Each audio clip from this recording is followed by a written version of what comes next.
I think you've still got the record, but yeah. Do you listen to podcasts? Do you ever download podcasts? I personally have not. I mean, we're up on iTunes. What's that?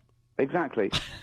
But again, though, because we're doing radio for 5 hours a day, so it's kind of like jaded. But somebody who has to drive to work in the car and then go into an office and has the time may actually do that. Well, I think that's what people did. I think they listened to our stuff, like on the subway and in their car and stuff. And Carl Pilkington became a little bit of an internet phenomenon. I mean, he's a global village idiot.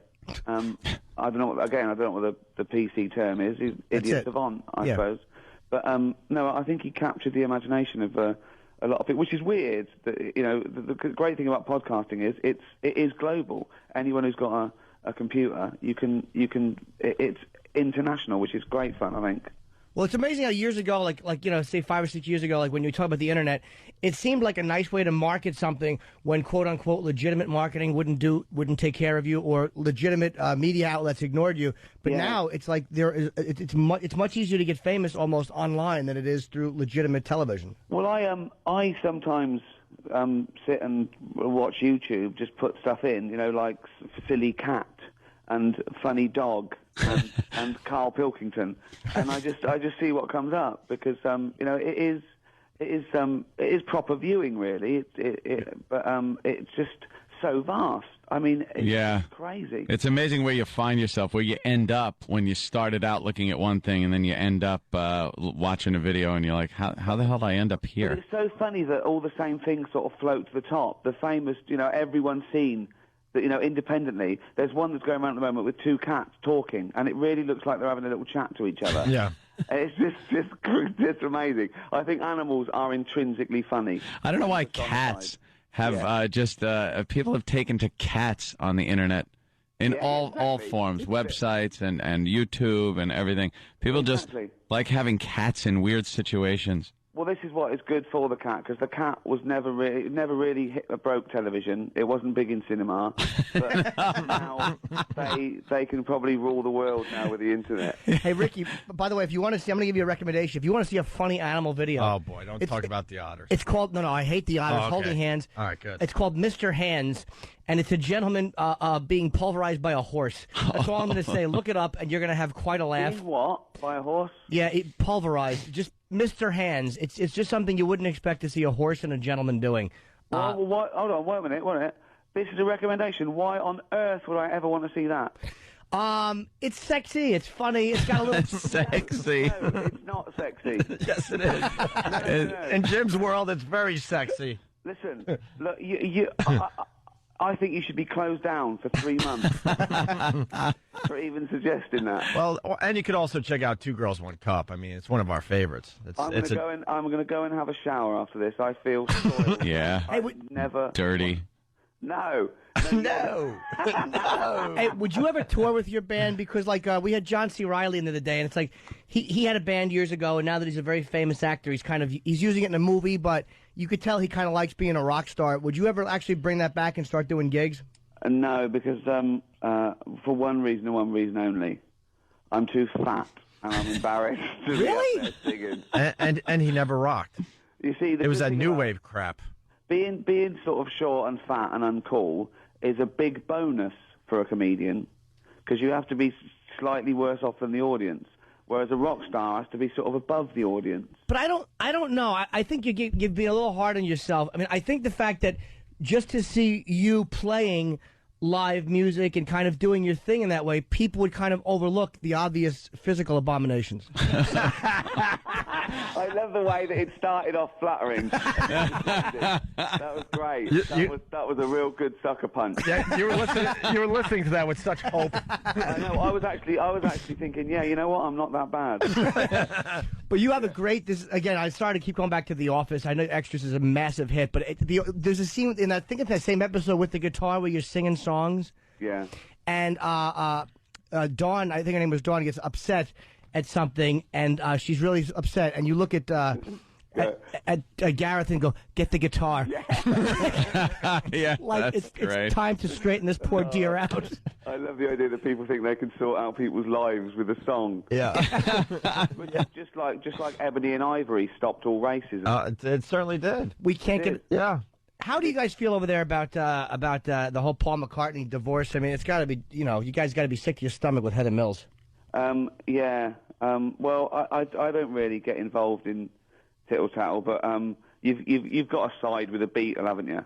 Yeah. You've got to side with him. There was this joke on a comedy award show where someone said this is the castle where Sir Paul McCartney went down on one knee, or Heather Mills as we call her.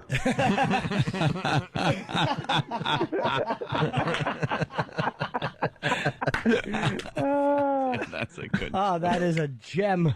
That's a 1,000 to 1 shot in it. When everything comes together for the perfect joke. Yeah, that really is amazing. I've made fun of her, and I just go right for the barbaric angle, but that's a clever, clean, funny joke. And let's not forget the season finale of Extras is what, Sunday on HBO? Oh, it was Sunday. Last Sunday. Aired last Sunday. It just aired. Yeah. Yeah, it just aired. I think it's every day this week, isn't it? And then the DVD after Christmas. But, Right. Oh, I'd love you guys to see that. I think you'll like it. I think it's the best thing we've ever done. So yeah. Do you know how rare it is, by the way, to have such a massive hit and then to follow it up with a different massive hit? I mean, it's amazing. Normally, after somebody has, you look at MASH. Those poor guys tried after MASH, or just the drivel they tried after that brilliant series, and here you are following it up with another giant hit on the same network. Yeah, but I think the difference is it's not a giant commercial hit in America, because MASH wasn't that the biggest sitcom? Didn't it get the 50 million? Yeah, but Ricky, there was only 4 channels back then. Yeah, exactly. Oh, I know. It's the same here. The people used to get sort of like 25 million now. Yeah. And now it's a hit if you get 4 or 5. But sure. I think that we were never a Seinfeld or a Friends, so it was slightly easier for us to follow it up. But it was never about being commercially large for us. We wanted the program to be good, and we always said that we'd rather it be 1 million people's favourite program than 20 million people's 10th favourite program. Yeah. Because the point of any art, even a lowly art like entertainment or television, is to make a big connection. You want to make a big connection, and have an effect. I mean, in your case, you got shut down for 3 months, so you had a vast effect. Right. I think that's it.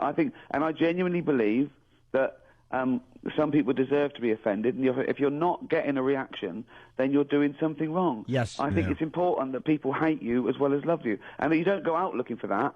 But what you do is uncompromised, and you're committed to it, some people are going to find it horrible, offensive, and unfunny. But you don't want to be in that middle ground. You don't want people to say, "Yeah, it's all right. That's the worst. Yeah, it was all right." There's nothing worse than that. So it makes no impact on anybody either way. Yeah, exactly. You have no effect on the world. What do you? Is there anything because I personally, as a comic, there's things I hate in comedy. Is there anything that you really just makes you sick to your stomach in comedy? Loads. Catchphrases, getting a laugh out of props and silly wigs. People who say things like, "Do you remember the '70s?" Yeah, of course we fucking remember the 70s. I saw one comedian come out and go, "Okay, everyone, what's this lyric?" And he's saying it, and they said, "Yeah." And I was thinking, well, where's the comedy? What are you doing? What are you doing? You're asking people if they've got Alzheimer's or not. No, they haven't. Move on. Oh, God. No, there's loads of things, I think. I don't like puns much. Puns, people who do punny things. Little wordplay jokes are kind of repugnant. Yeah, exactly. Although, a guy that I think does a good job, even though he does rely on a sight gag at one point, but he's really funny. Eddie Izzard's a weird combination of a guy. He went out and dragged, but I still watched his special. I thought, wow, the material was really great. Yeah. Yeah, the problem with Eddie Izzard is that you sit in the front row and he starts doing some stuff and you think, that man's got breasts. It's like you don't want any distractions. Oh, there's a man in a dress. Yeah, I mean, again, at the risk of sounding NPC, I still find transvestites quite funny. I like the ones that turn at about the age of 50, and they go on a talk show with their teenage sons and daughters who want to kill themselves and they can't go to school anymore, and they're sitting there in a dressed like their auntie, saying, "I've never felt so comfortable." They're still funny. And they always pick the worst dress to wear, something your grandma would wear. They don't even know how to dress sexy as a woman. Yeah. Exactly, yeah, real frumpy.